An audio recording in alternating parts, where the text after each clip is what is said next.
Happy Monday night, folks. Welcome to the Paddle and Fin Podcast Network. We got a hell of a show lined up for you tonight. It was a busy weekend all across the country here, all across kayak fishing. We got the top finishers from the Great Lakes Kayak Fishing Series and the All American that were doubling up together up in Minocqua. We got the top guys from the Water Valley event for the Colorado Kayak Bassmasters. Let's go ahead and pay the bills and get this thing fired up.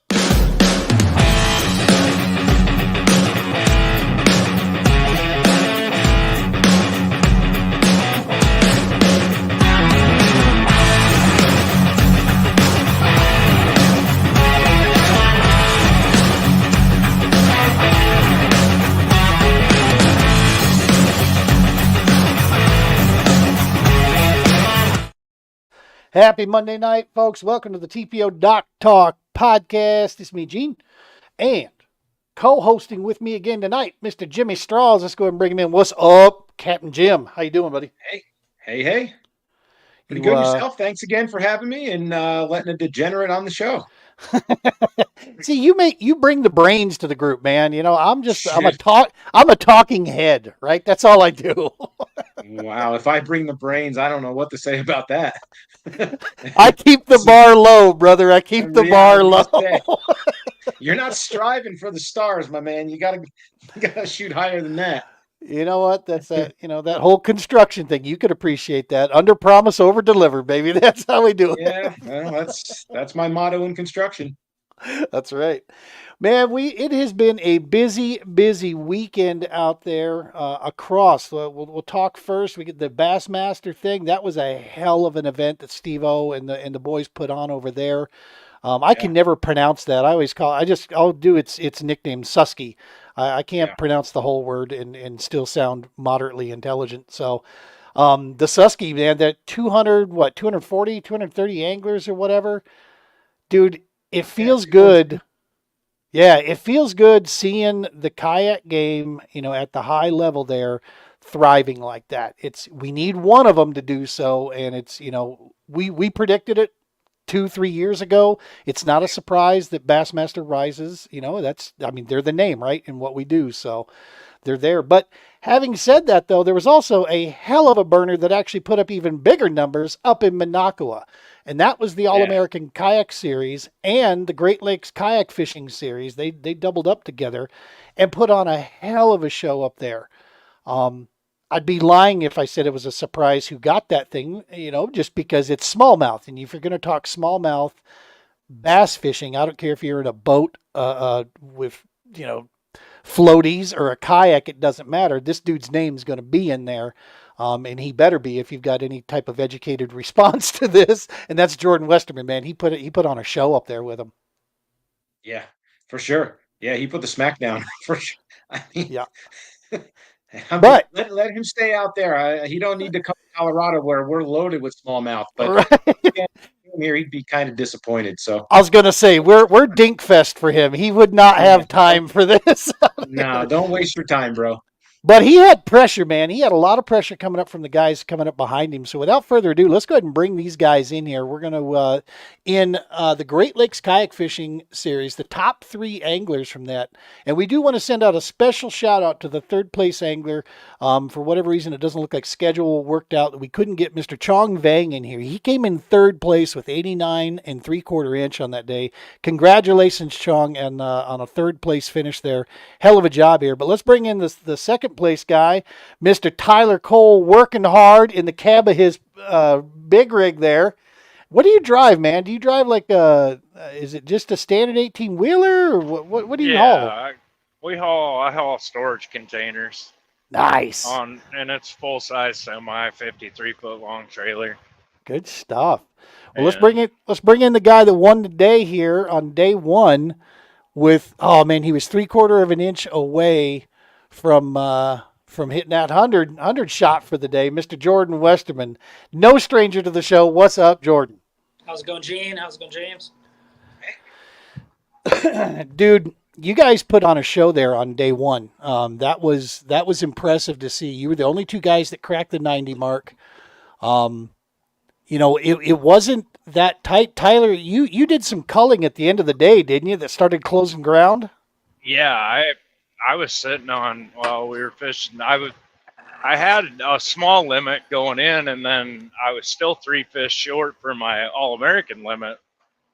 And the buddy of mine that we fished together for years, we always take this trip together, and like all of us Iowa guys stay in the house together, So he went. We were fishing a stretch of river, and he went down the river, and then I went up, and so I didn't want to go down and step on him. Well, then all of a sudden I turn around and he's right there, and I'm like, all right, that'll freeze up some spots that I found. And I literally ran down and I caught 3 over 18 in about 30 minutes. Good stuff. Jordan, when you see TC making a charge, does it put any extra pressure, or you just keep your head in the pocket and keep swinging? I knew that he left me fish on the river, so I was gonna go get him. And that was the thing. That was the best part about it, is Jordan showed up at the river at noon and upgrades 5 on top of me fishing it all day.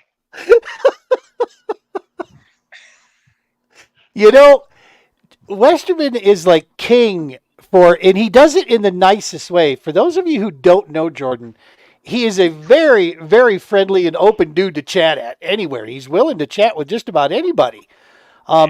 As good as he is, you'd think there'd be an ego that goes with it, but there isn't. I'm saying that. I would say that if you were here or if you weren't, Jordan.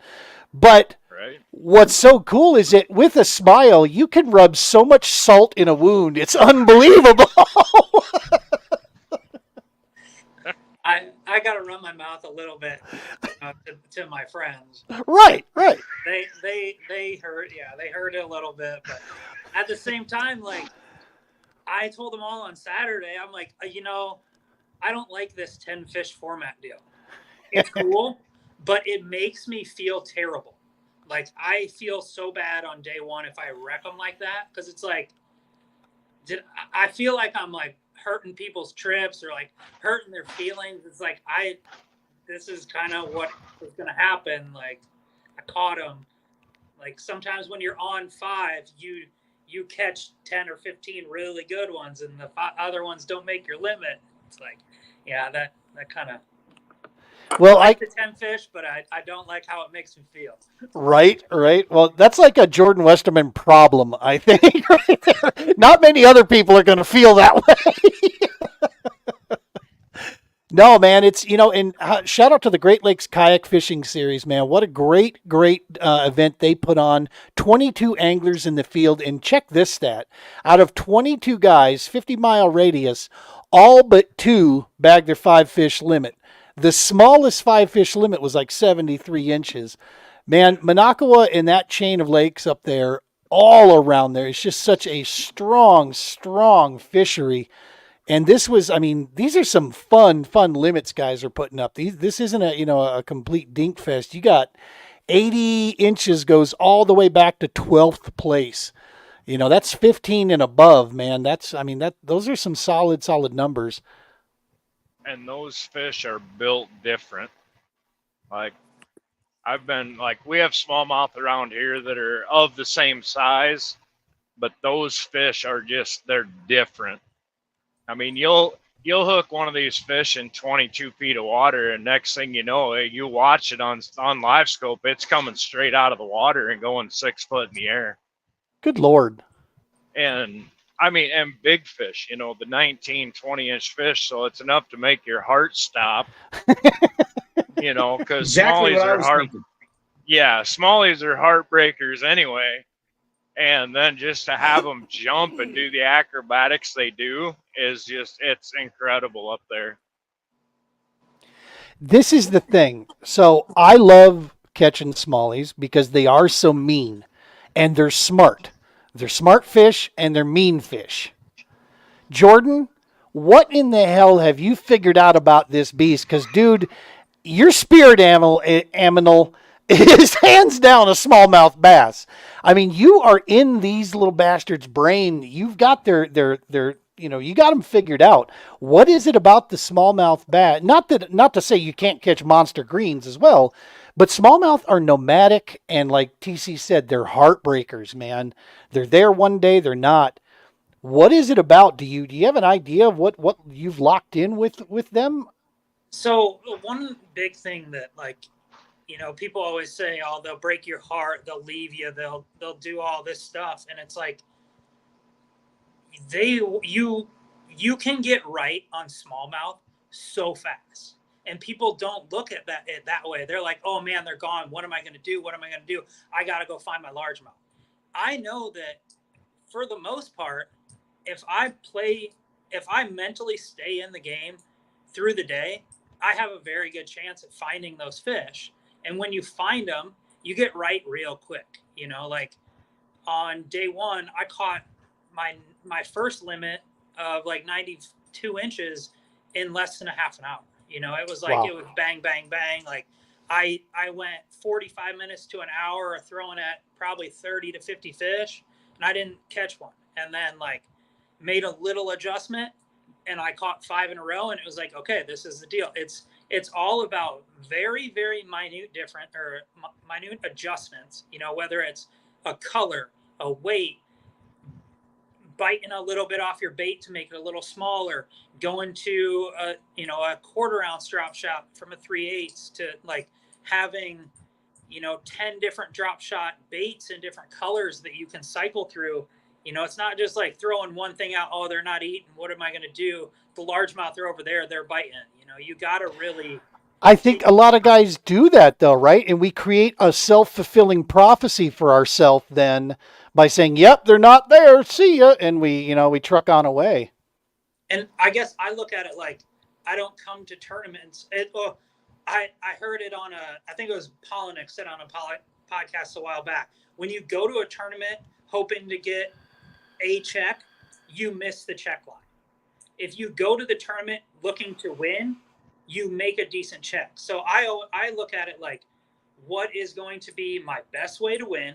For me, it's more, I feel like lately, the last 5-10 years, those smallmouth have gotten bigger everywhere because of how we can access them, with electronics. And it's like, go find your biggest pattern, and to me, a 0 and a 6 out of the check line are the same thing, Right. and that's what Right. a lot of people are afraid to make, that move to go, oh, I haven't fished this all week, but I know there's a bite over there. Well, I'm going over where I don't know, because I know over there where I have fish doesn't have winning fish, so Right. you gotta, and that's a huge thing. It's Shooting the home for the win. it's the home run mentality, man. You can't be afraid to strike out, right? You got to swing for it. Well, listen, I'm going to bring him. And how much of that stuff, Jordan, you think is timing on smallmouth for feeding patterns when they're in that mode to feed? Because I know out here in Colorado, you can sit on a point or a sloped bank and you could see them and they won't feed, and then all of a sudden, out of nowhere, you go through 15 minutes of bam, bam, bam, bam, and then it's off again. Yep.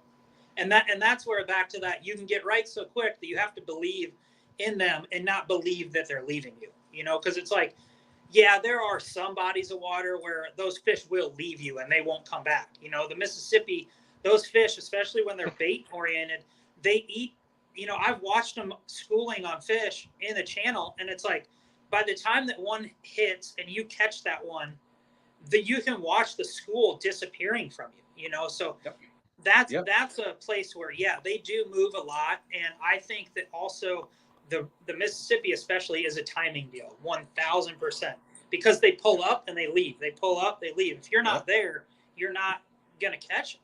And yeah, And they pull up to the funniest stuff, They'll Right. pull up on sand drops, sand points, just no structure at all, just sand. Yeah. And then one time, like, you'll go and you'll pre-fish and you'll catch like 25 fish off a sand point. You go back for the tournament and they're 2 miles away somewhere doing something completely different. For sure, man. And so let's go ahead and bring him in. He's been waiting in the green room here, nice and patiently. This is an OG of our sport, man, and it warms my heart to see this guy. So that was day one, the Great Lakes Kayak Fishing Series. That was also, keep in mind, at the same time, the All American Kayak Series was running, and they're running a 10 fish limit. So while the Great Lakes was a 5 fish for the day, the anglers were still submitting fish all the way up to their 10 if they were also entered in the All American. And the man that was closing in on Jordan there that jumped over Tyler, Mr. Andy Moore. Mr. Andy, how the hell are you, buddy? Doing great. I bet that had to feel good, man. Well, it felt really good because he's kicked my ass so many times, and it just heartbreakers, one after the other after the other. I just got so old. I'm like, I'm never gonna beat Tyler. But no, the night before, I'm like, I'm gonna get him. I'm gonna just grind it out. I'm gonna fish my ass off, and I did. And I just kind of like Jordan saying, you just said it perfectly. You got to ride them because they will burn you. You just got to keep after them. You don't give up on them because they're gonna bite. They're there. You're gonna get them. It's just you got to be really mentally strong, man, and just stick with it. And it's really weird too, like what Jordan said too. It's like my normal stuff was not working this year. It was weird. I mean, I pride myself on jig fishing for them and drop shot. I wasn't getting any bites. I'm like, this is weird. And I was kind of searching for them with a little swim bait. I don't have the Panoptics or that kind of stuff. So I just was doing a lot of fan casting, just trying to find them. And then once I found a few, I just kind of slowed down, and I was using a rig I'd really never used for smallmouth, and they were loving it. I honestly think it was the fall, because this lure falls it just glides like super slow, and I was getting a ton of them that were just nailing it. Like I had to watch my line, like my line would just take off, and those were the hardest to hook because I lost 10 or 15 hogs, like this big smallmouth, because I was using super ultralight. I mean, I was using I wouldn't even call it a putter. It was probably like a putt mini putter, and they were taking me into the weeds. And when that happened, it was game over. I couldn't pull them out of the weeds, so I literally had to chase them with my kayak. I'd hook into one, I'd see my line, I'd fly after with my kayak, and I had to stay on them. And then I would get on them, and then finally I'd get some leverage on them, and then that's how I was catching. But I lost so many, man. But it was a good time. But yeah, no, it was very. I love Tyler. I love Jordan. Those guys. I'm so humbled to actually even be upstanding with them, because those two guys right there are probably two of the best anglers in the country. I mean, oh yeah, but hands down. They both held up blue trophies. They both could fish in boat tournaments and they can make some freaking money. But I know that's not their thing. But no, man, I was really, really humbled. And, Tyler and me, it's been kind of a fun thing these past few years. And every time he beats me, I just like, whatever, it's all good, man. It's just, it honestly makes me better. It makes me makes me fish harder. And, right. You never give up. So I got my one, it's probably not going to happen. Well, hopefully he doesn't fish lacrosse, but, no, man, it was a good, it was such a great time. And I'm blessed that Joshua gave us this opportunity to go up there, man. Cause it's like heaven. I used to say Alaska was heaven on earth, man. Up there is heaven on earth too. Yeah. Yeah, it's a special place. It's tough to put on events for sure because they're very touristy driven, so they really don't need a show to come to town, right? That's the thing. Yeah. So it's tough for a series to find the resources to really do it the way they'd like to do it. But when, the fact that Josh has put it on the schedule 2 years back to back, and every time when people come away from that place, they're changed. They're a different angler, man. They just absolutely love going up there. I want to take a quick minute here. We got some comments coming through here. Of course, our brother, Mr. Matt Collins. What's up, Gene and Jim? What's up, brother Matt? Good to hear you and see you. Coming from our YouTube channel there. And, this is sweet. By Bass Kayak and Beers podcast. These guys. Hey, good evening, gents. What's up, fellas? Thank you for tuning into our little show, man. We appreciate you, you guys. They've got a great show there that puts on quite the show that goes with it. Of course, our Georgia connection here, Southeast Georgia Kayak Bass Fishing. What's up, Gene? What's up, guys? Good to see you guys. See, look at this, man. A little podcast. We're going all around the nation, man. And how about that, right? Let me see here. We got a couple questions here. So first one here, let's throw this up. Matt Collins, talking colors. What are your top three to switch between? Let's start with you, TC. What are your top three colors? There's one called Yoga Pants. Yeah, that baby. That is the absolute starter staple. That's where you start. And then I'll actually switch to like a smelt color in the Z-Man plastic, and then like a a green pumpkin goby or like a Canada craw, just kind of if they're, but 90% of the time they're eating the yoga pants and you never have to change.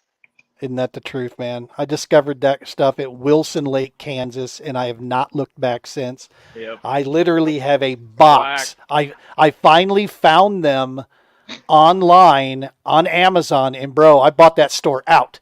I was like, yes, 10 bags now.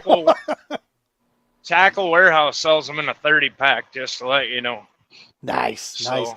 Andy, what are your go-to three when you're hunting the smallies or the greens for that matter?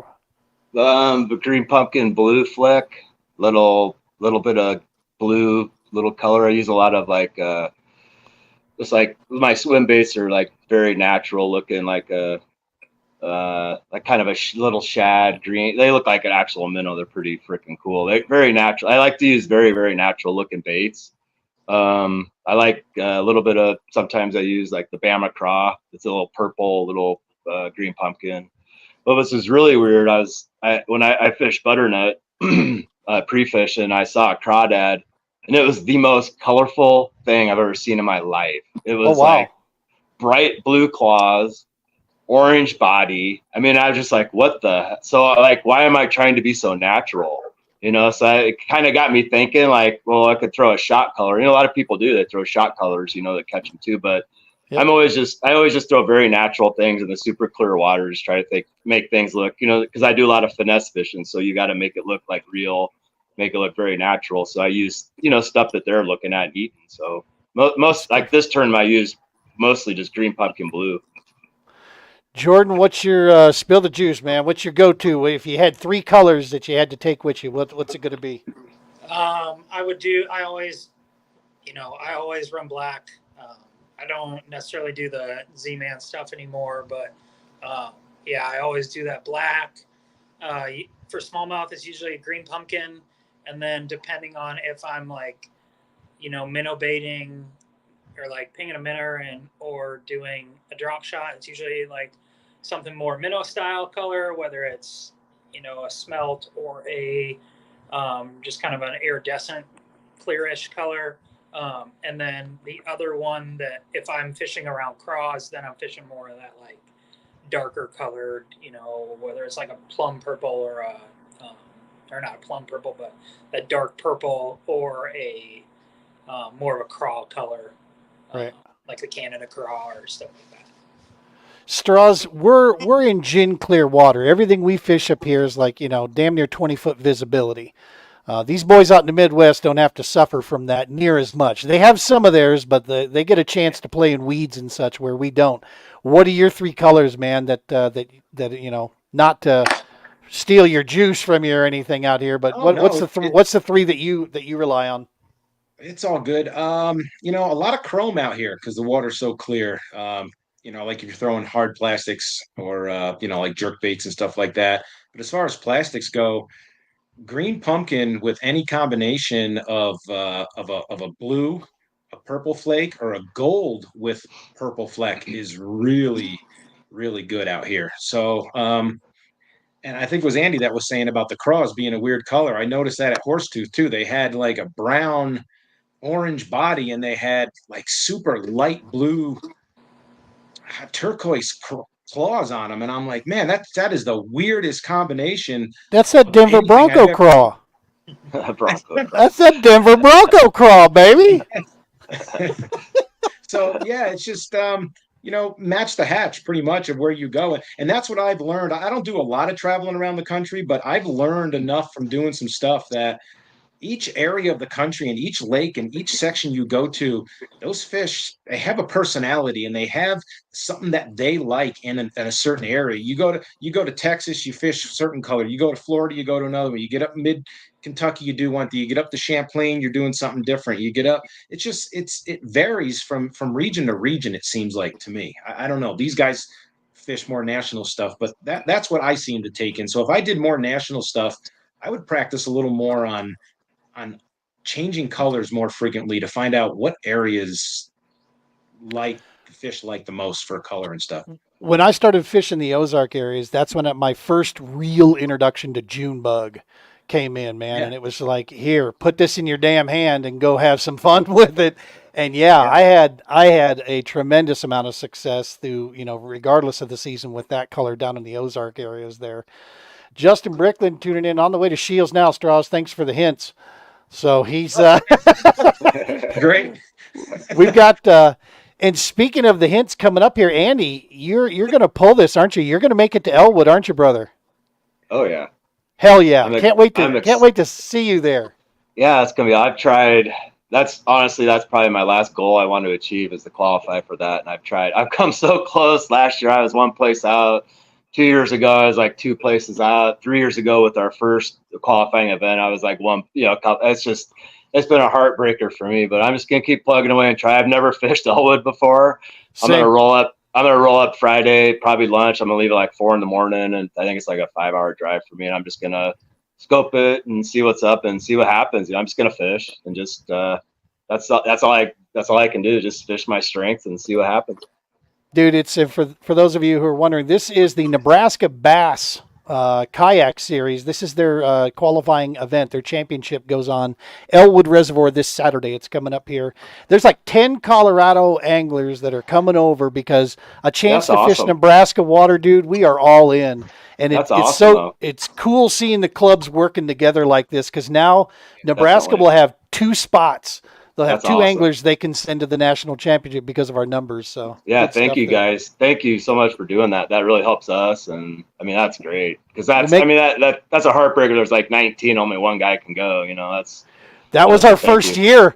That was our first year. We Really? had 19 guys. It was like, Oh man, Yeah, that's and brutal. the worst part is when I was running that for the Colorado Kayak Bassmasters, and I jokingly said on Facebook on our captain's meeting, I'm like, man, why don't you guys just throw $10 a piece in and we can get that 20th person?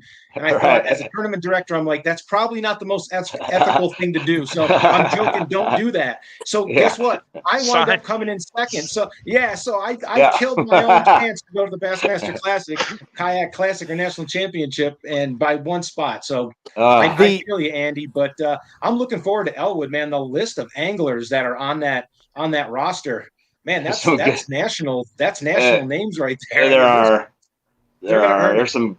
You're gonna earn it big time, and we're blessed. Like Iowa and Nebraska. I mean, honestly, I've said it before. We have some of the best anglers in the country, Nebraska and Iowa, and even Colorado. You guys got some sticks too. So yeah, we're gonna earn it for sure, man. I'm really looking forward to it. I'm just looking forward to fish. I just love to fish. So I'd fish every day if I could. So I'm just looking forward to just getting on the water again.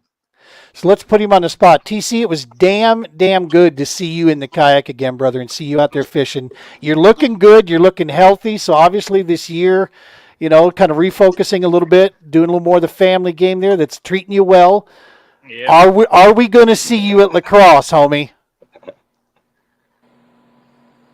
We're 50-50 right now.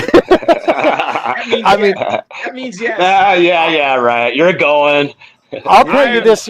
I'll tell you like this. I've been fishing tournaments for 8 years now, 9 years now, and I've never missed a lacrosse event since day one.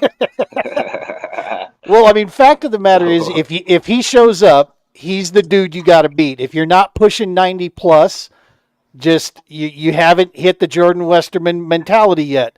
You got to be there to win it, and you're going to need 90 plus to take this guy down. There's no question about it. But the secret to the river is you don't mess around. Like if you catch a limit of 16s, plan on 15th place. Right. Like right. You have to find those groups of those bigger ones. Yeah. And you can junk fish your way through, but you have to put yourself in an area where you have the ability, and the river's just coming off of being super high. It's dropping. The weeds are starting to break up. But they had a Spro tournament, all frog tournament last weekend that took 19.81 pounds to win. Jesus. Damn. It took 16.99 was like 9th place. So I honestly think you'll see some 91, 92, maybe 93 inch bags. Wow. And bring your frog rod, get her polished up. I had a buddy call me the other day, and he said he's caught 4 smallmouth over 22 on the river in the past 2 years, and he caught 3 bags over 100 inches this spring there. Jesus. Those fish are there. It's just they move. Yeah. You know, they condense out after the spring, but they're in there. You just got to come across it. Dude. Like Tyler said, And you catch 16s, leave. Like, you're not on. Yeah. That's the hardest thing for people. No, you're not. Yep. And that's it. You know, like, it's like me and Jordan have talked. You know, me and Jordan, we've fished together 5-6 years now, and you know, like, the biggest thing is setting a number for the tournament. You know, like the last few years, it's always taken 90 plus a day to win up there. You know, if you come rolling into town, I mean, granted, everybody wants to go catch 100 fish, but at the end of the day, you got to catch them the 5/18s, you know, the 18, and then find a kicker on top of it, because, you know, there's guys that can roll. And the thing with the river, it's the same deal. Like Jordan was saying, don't let your mind take you out of it, because you can stumble on a pod of fish and catch 5/18s in 6 casts. Yep. That's the thing I love about river fishing, man, is it's so full of hunting areas. For those of you that are curious, you've got living areas and you got hunting grounds, right? And when you're talking hunting grounds, those things reload. You can get right and healthy in a literally, Joshua Deal taught me this. It takes 15 minutes, man. 15 minutes is all you need for 5 fish. Catch them, measure them, submit them, get them up. 15 minutes can change your entire day. And so on a river system, especially like La Crosse, you are never out of that thing. Just keep going. Keep, finding and searching, because they're there. 2 years ago, we had the championship for the All American Kayak Series at La Crosse. I have never, and I've fished those 3 pools. I've fished those many a time from my boat, from a bass boat. Yep. I have never been to La Crosse and caught as many fish as I did during that 3-day tournament, but they were nothing. I think the biggest fish I had was a 17 1/4. But I'm not kidding you. My hands were sore. My arms were sore. My thumbs were destroyed. But I had so much damn fun catching, trying to find the pods of the bigger ones. And there was just so many fish around there to be caught. It was unbelievable. So it's just growing. 2018 was the very first kayak tournament up there. KBF put it on. I wasn't going to fish it, and a buddy of mine called me, and he's like, dude, I found good fish. He's like, and there's enough here for 2 of us. And I won that tournament with 81 inches. Wow. And that just tells you how healthy the river is from, 8 years ago. Like, that thing is literally, like, the last 3 years, we've seen more 22s come out of it than I've ever seen anywhere. That's Iowa math. 9. There was a 7.5 pound 6 years caught. Yeah, there was. It was like, took almost 26 pounds to win up there at the beginning of the year in one of the. I can't remember what tournament it was, but they're in there. They're How does a guy like me, coming from out of state, I'd love to do La Crosse, but I look at that and all those locks. How do you even break something down? Like, do I just start picking a map and throwing darts? I mean, do we just break it down to pretty much seasonal pattern, water temperature, levels? Like, there's so much. How do you know? Just go fishing. Like the biggest, and that's the biggest thing with up there is you pick an area that has a ton of options. So, like, you'll look through. What'd you say, Jordan? You pick an area that you can run around and. Go ahead, TC. Go ahead. You're jumping in and out. That's all. Oh, but go ahead. Gotcha. Yeah, so you pick an area that has a ton of different. I call them outs. You'll have rocks, you'll have laydowns, you'll have undercut banks, you'll have weeds, you'll have pads. I mean, everything holds fish up there. And so it's really hard to, pick an area and go and not catch fish, as bad as I hate saying that. But just find something that you can cover a ton of different water in a short amount of time.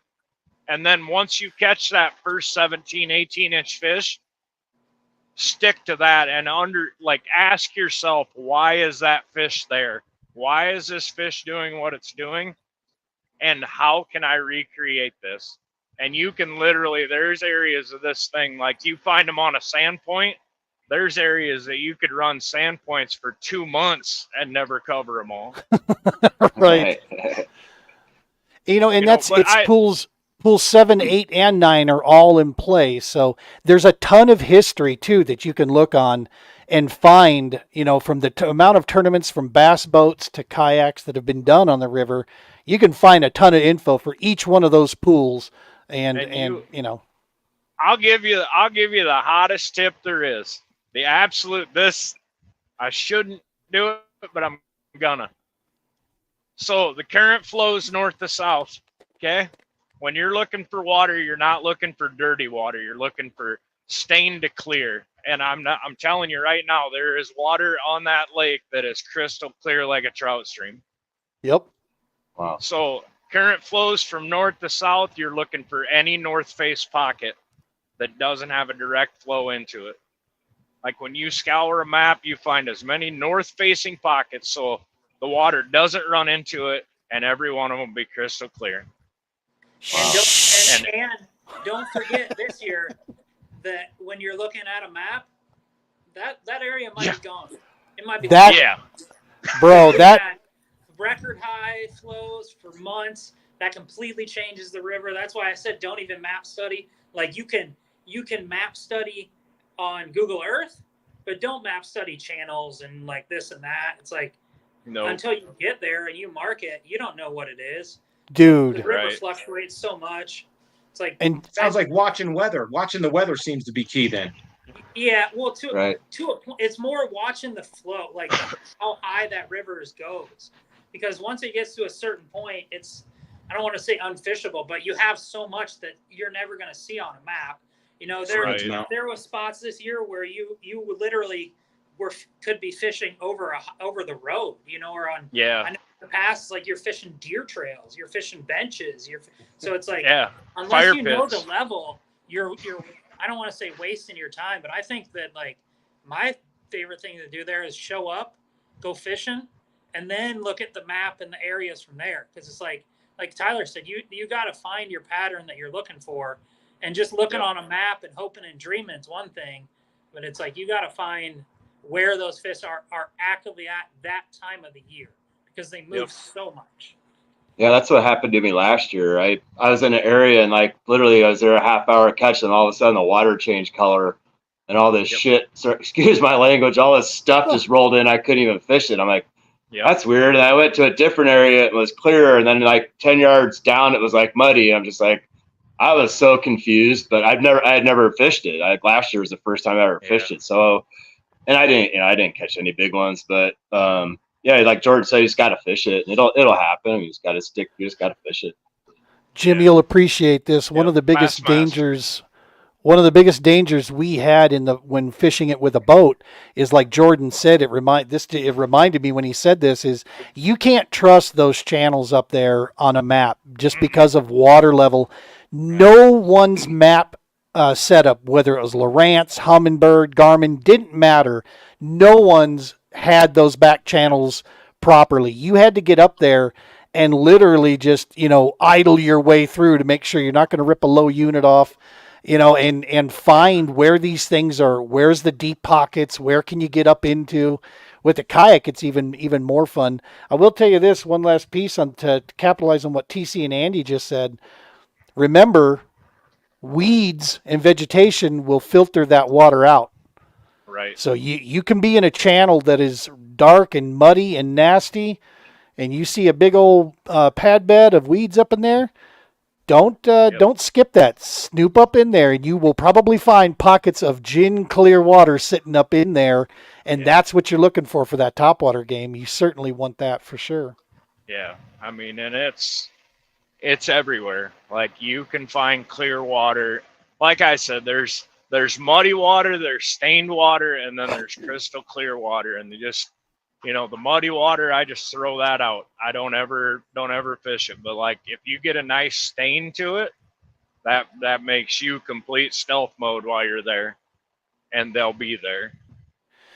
Real quick, going back to Monaco, I just want to shout out to this thing, man. So the All American, to the anglers that joined in the All American, we love you guys and thank you so very much. 24 anglers.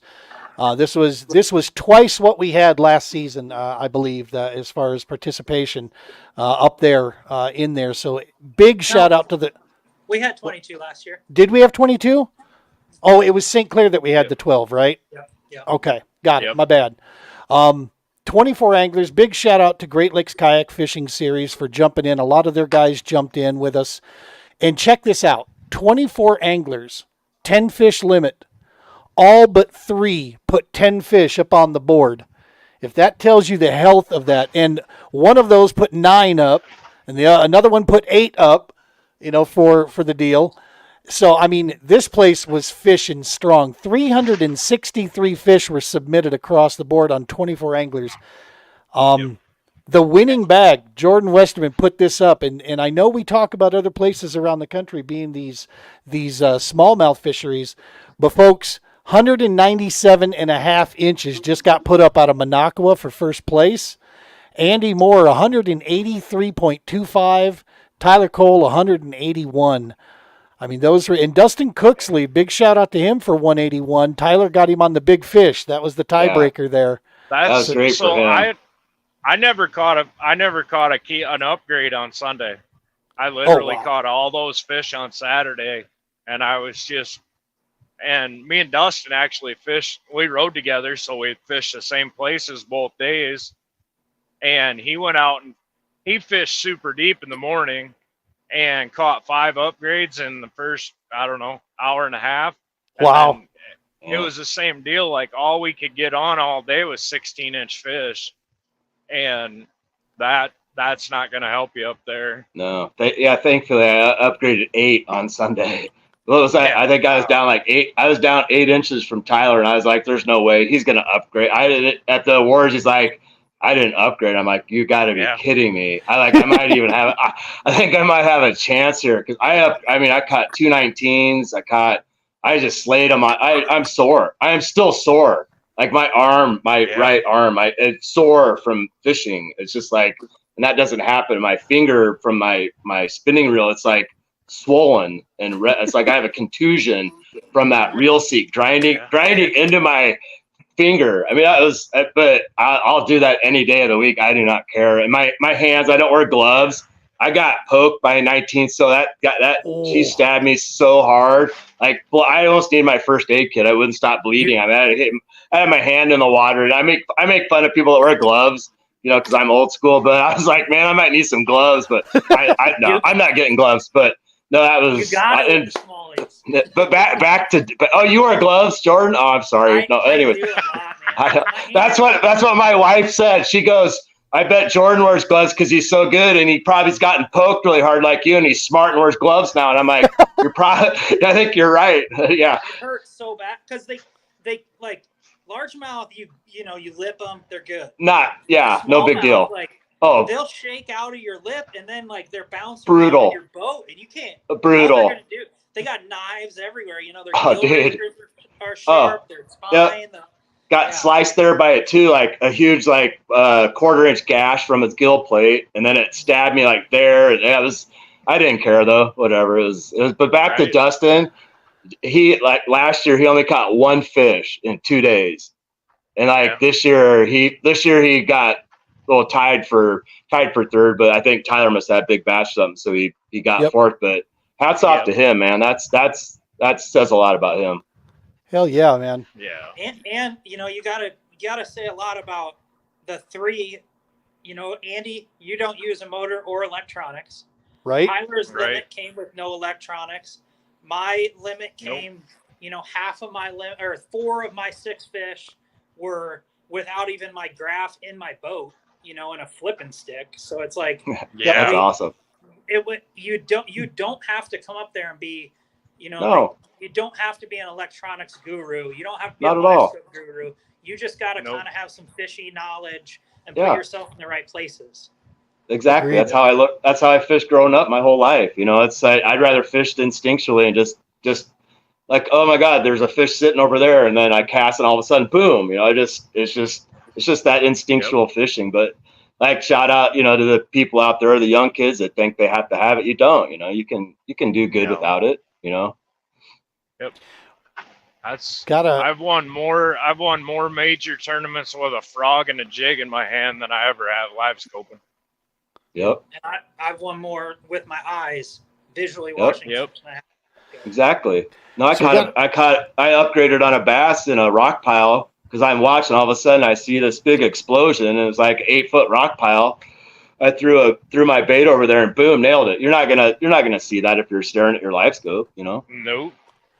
Oh, For sure, what a man. difference these guys fish than us, huh, Gene, in Colorado with our Right? clear water and our smallmouth being shallow at 25 feet. And then you're flicking spoons at like 65 feet and pulling 8 inches off of 65 feet because you're using Dang. live scope because there isn't a fish within 0 and 20 feet of anything around here. Right. Oh, and that's I caught every fish I caught on Saturday was caught in less than 6 feet of water. Yeah, I call mine about 8.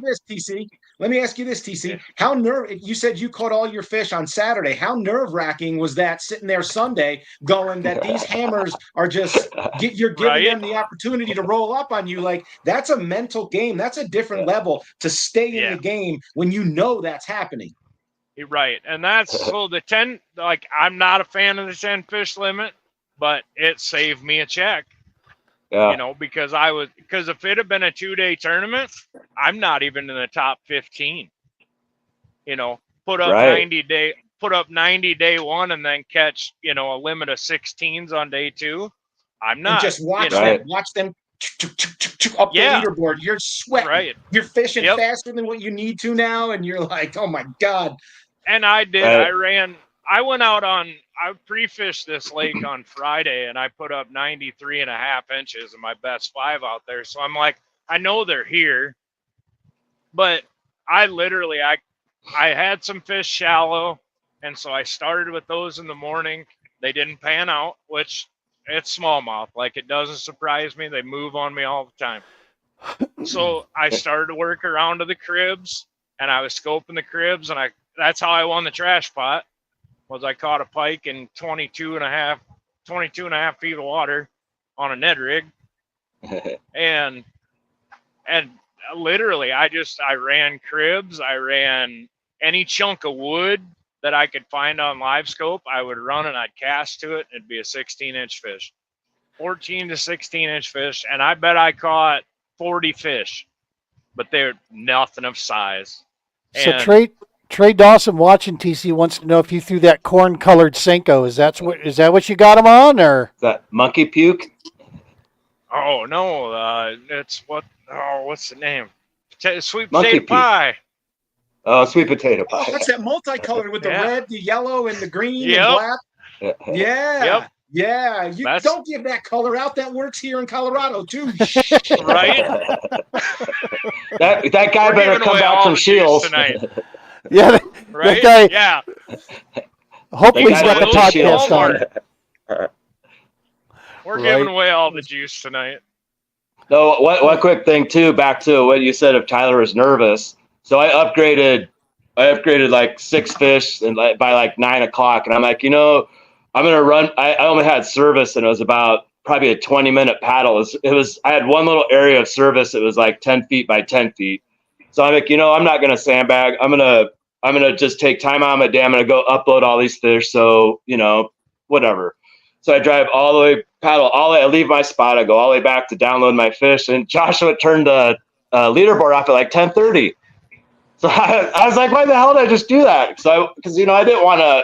I wanted to upload them just so Tyler could see. Like, oh shit, Andy's he's coming. I'm gonna dig deep, but but I tried, but whatever. Right? Like 13-14 last year when you blew by me on Saturday morning. Yeah. Saturday morning. That was, oh man, that morning was epic. I mean, I it was like a 20-minute flurry, like every cast 20-inch. I caught that 20-inch rather 19s. It was like, I'll never forget that day. That was amazing. Yeah. Got a question here, one last one, and then we're going to move over to our section 2 of the show here. Elvis Lee, definitely a prominent Minnesota angler up there, wanted to know, Jordan, did you catch any bedfish during this tournament? No, I did try though. So there's a really weird deal that happens up here, and this is ultimate juice. Like, I don't like to tell people this, but so in the north, on certain bodies of water, the fish will spawn all year long, like from ice out to ice in. Like, it's what happens is they go through their initial June, first part of the year spawning, and then they'll pull off the beds. The water will spike up to 78-ish, 78 to 80, and then it within a week or two it drops back down to that, that comfortable 70, 72 and lower. And those fish, I don't know if it's a false spawn, because that's what a lot of people tell me, but I've actively seen them spawning in September, in June, in July, in August. They'll lock on beds for 2 to 3 weeks at a time, and they get very, very, very hard to catch. That was what happened to me day one last year. I went bed fishing. I didn't catch a single fish off a bed. They're not your typical smallmouth, throw at it, catch it, move on. Like, you have to throw all the tricks at them. This year, the weather just didn't pan out for it.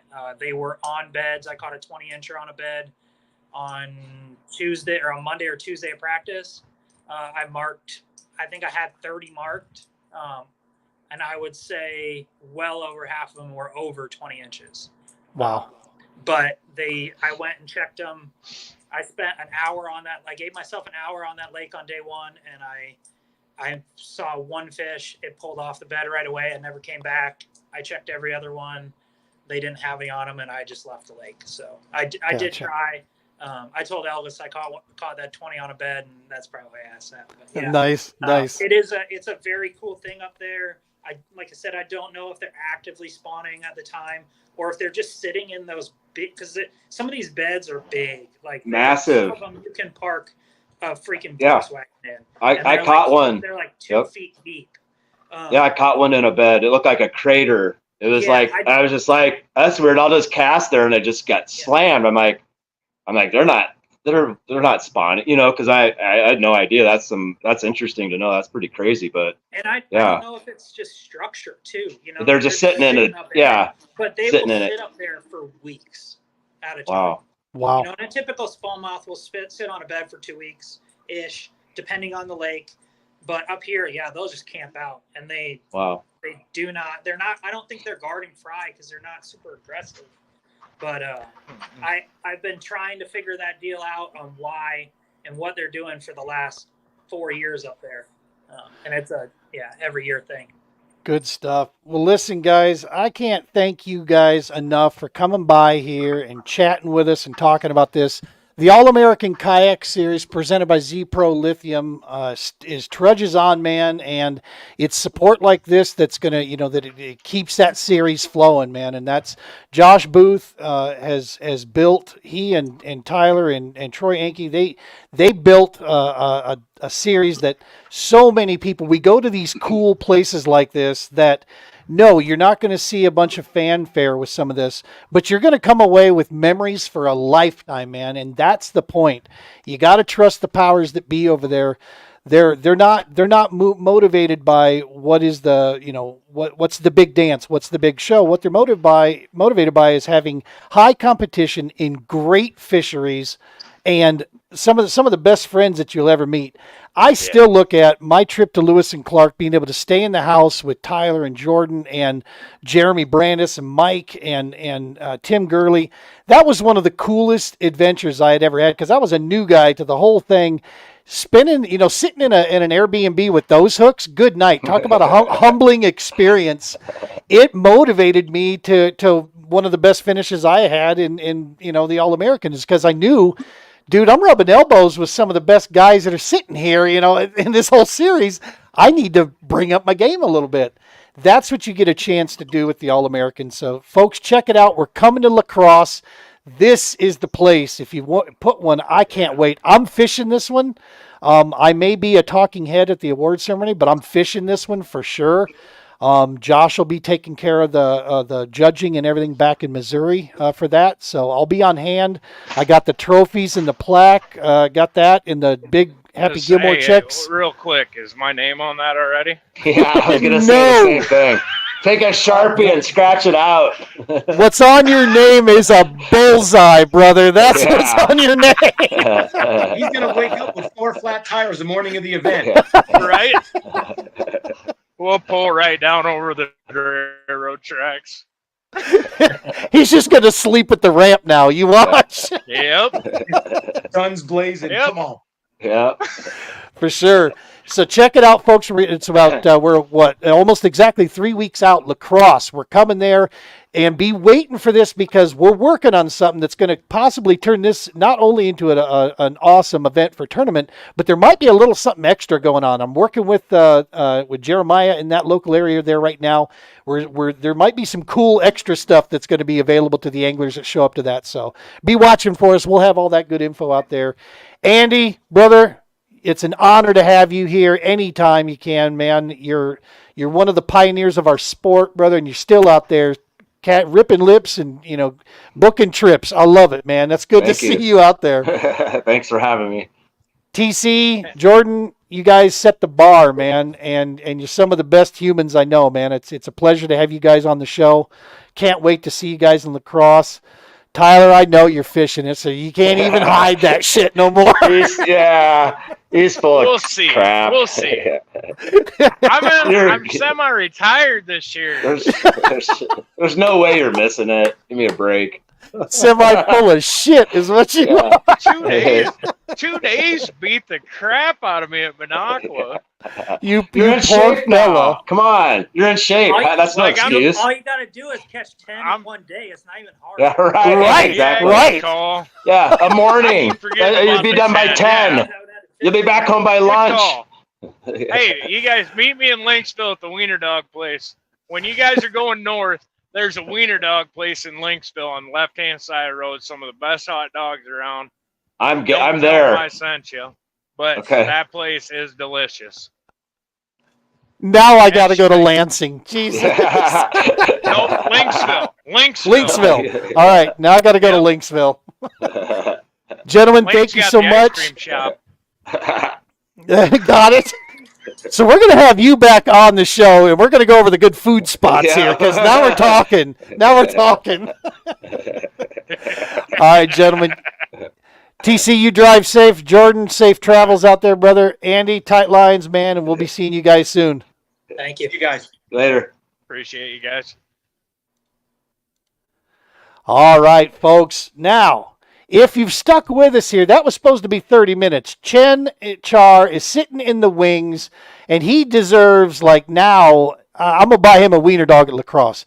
I'll tell you that. And bring it home to him? Bring it back? He should be coming, because I think he would whoop ass at La Crosse, quite frankly. That would set up right for him. But, if I have to bring him one home, I will. We'll keep it warm on the dash of the cab of the truck, Chen. Don't you worry, folks. What we're going to do here, real fast. We're not going to not do this. We're going to talk to the top anglers from the CKB. One of them couldn't make it here because he too is a truck driver, but he drives in Nebraska, Pennsylvania areas where there's no reception. So what we're going to do, I spoke with him this morning before he got in his truck, and we recorded it. So what we're doing is we're going to roll that interview at the same time we're talking to James and Chen, because that is your top 3 from the CKB event. Before we do that, I'm going to let you go take a bathroom break real fast. We're going to roll a quick 30-second commercial. Then we'll come back here, and we'll have the top CKB anglers from Water Valley here. So stick with us.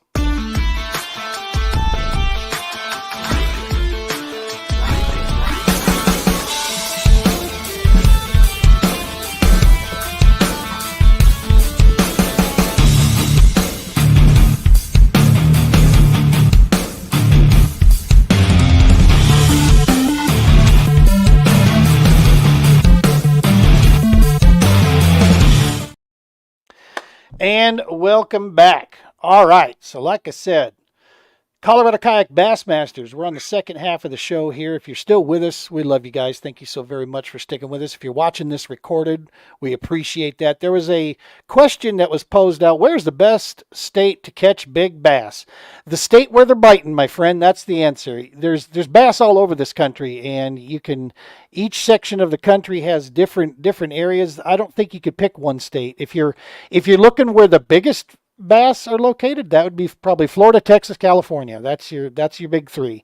But that doesn't mean you can't catch monsters and find all kinds of fantastic fishing are all over the U.S., especially for those for the bass that we chase out there. Mr. Brian Roman's out there. Tight lines. That's right. He got it right. Yes. Yeah. We got it. We've turned Brian into an angler himself. So this is this is awesome to see.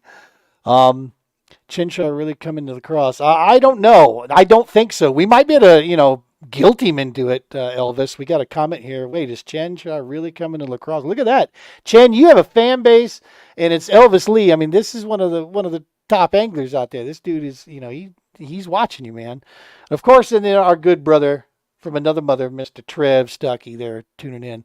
Awesome stuff. Let's get Chen in here now already. Let's get him up in here. What's happening, Chen? What's up, guys? How you guys doing? Dude, you've got a 5 o'clock shadow now. But you've been waiting in that green room for so long, and you don't even grow facial hair, dog. So Good, you're good. No worry. I'm not in a rush or anything like that. I'm like editing videos, looking at fishing stuff right now anyway, so it doesn't matter. that is awesome. Shocker. Right, yeah. Looking And at he's fishing stuff. Shocker. Sitting in his tackle room doing fishing things. Weird. Yep. Good stuff.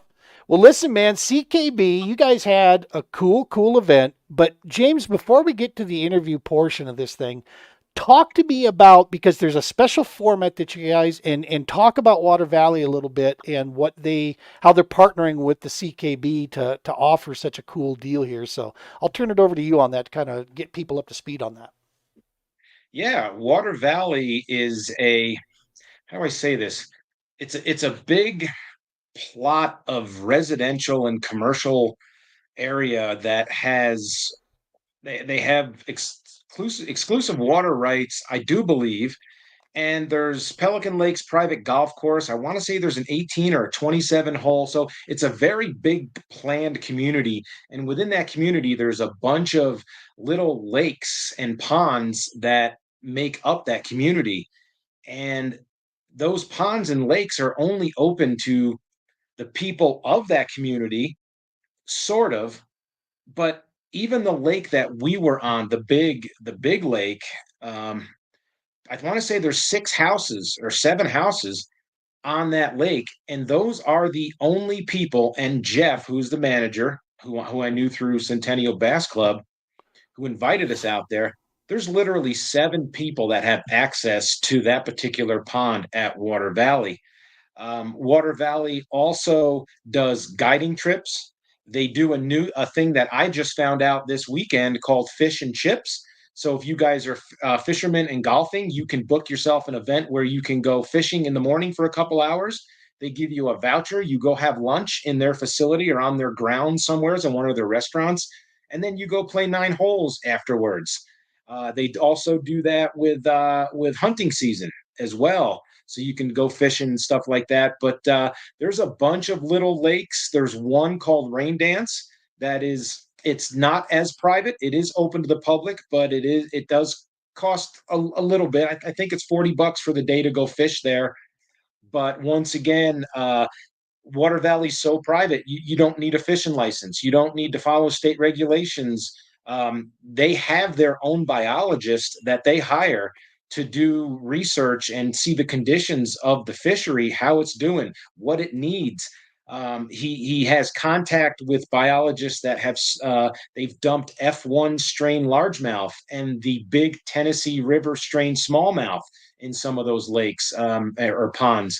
So it's growing, and I thank Jeff for the opportunity to allow CKB to even be part of Water Valley, because back in my day with the bass boats, I know Jeff was working there, and a lot of bass boat guys begged and offered a lot of money to go fish Water Valley, and they've always gotten turned down. So for CKB to get the offer to come fish that place, it's a once in a lifetime opportunity, and I'll do whatever I can do to help promote them so we don't lose that opportunity. So I can't thank Water Valley enough.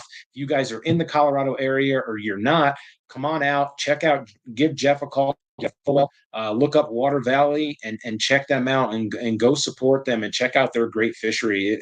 It's a great opportunity, and I can't thank them enough. That's awesome stuff, man. And so the tournament that goes on, I do want to, I have to put this in because it's fantastic feedback. So there was a question, where's the best state to catch big bass? Our brother had a little piece of advice here, not Colorado. He ain't wrong. He ain't wrong. No, he's not. No, he's not. And then, of course, this comment, I had to throw this up here because this is pretty relevant here. I want a refund.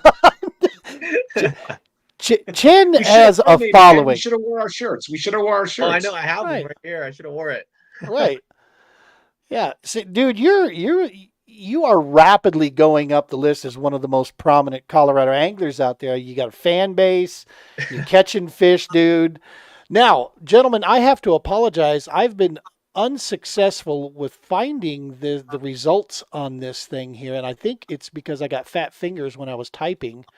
Is it listed under the CKB page?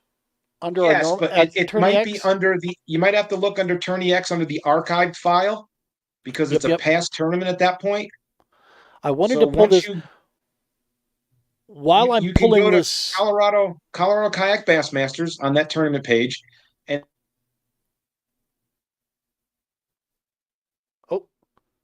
Jim froze up.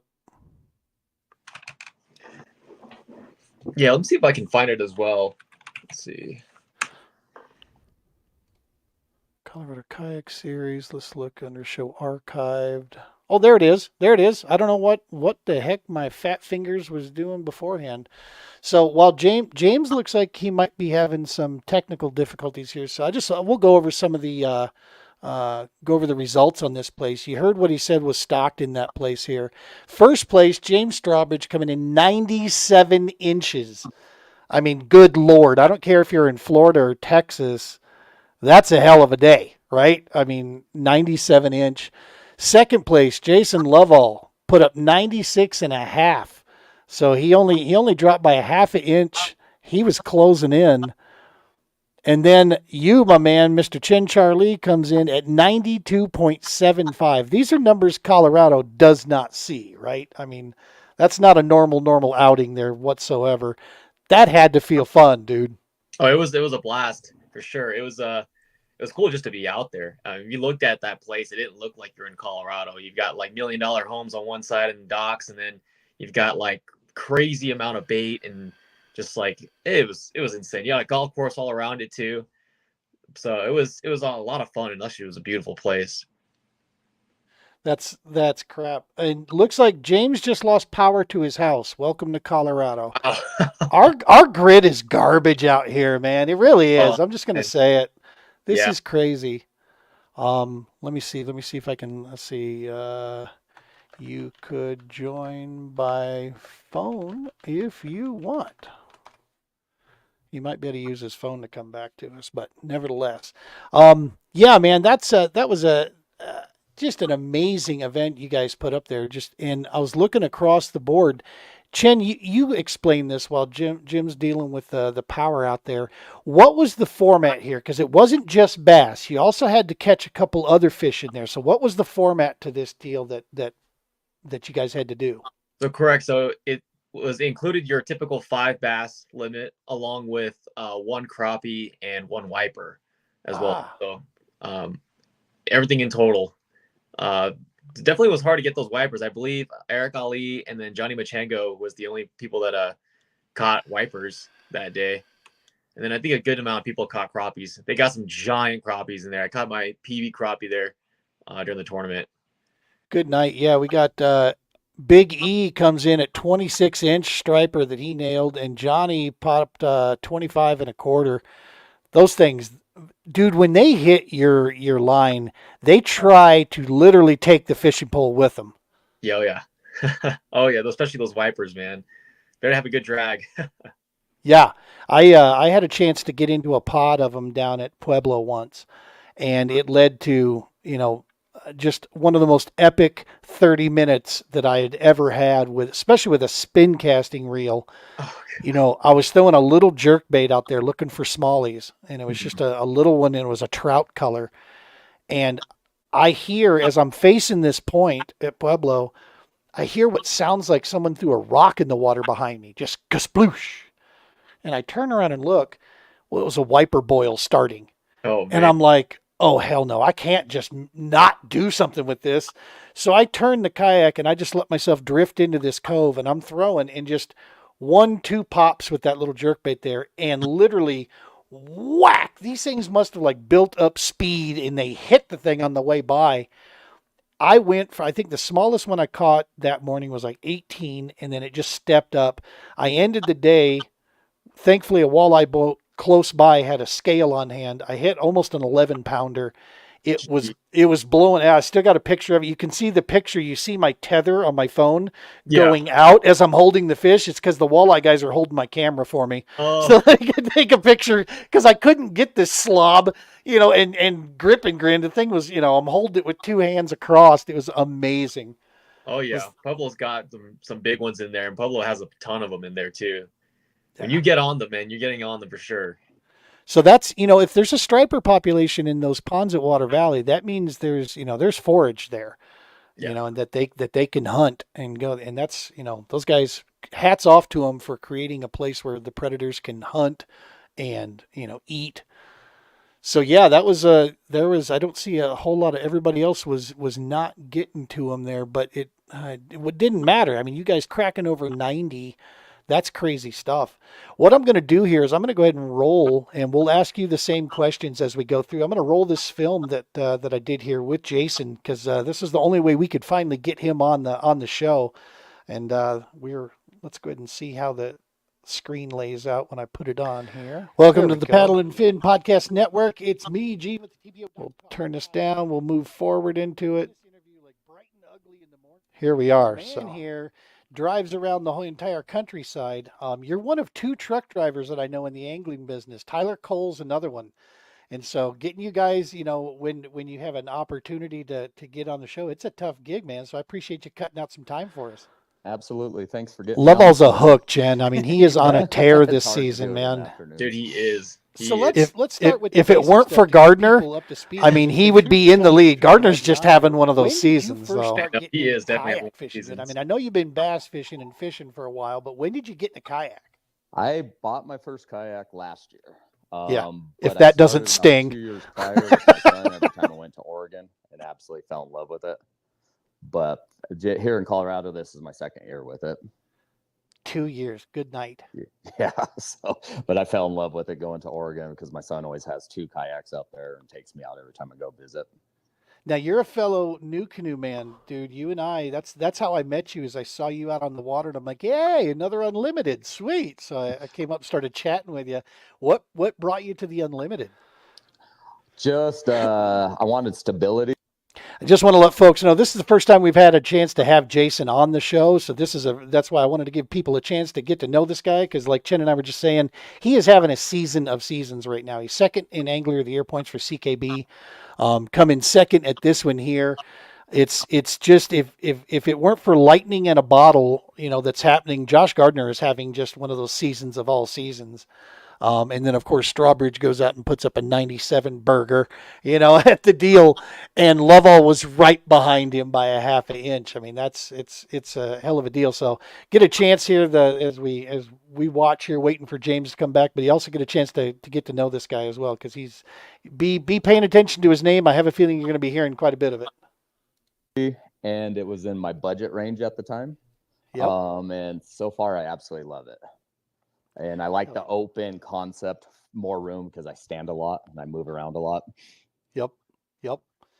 And that's you just spoke the unlimited through and through. That stability, man, was my number one.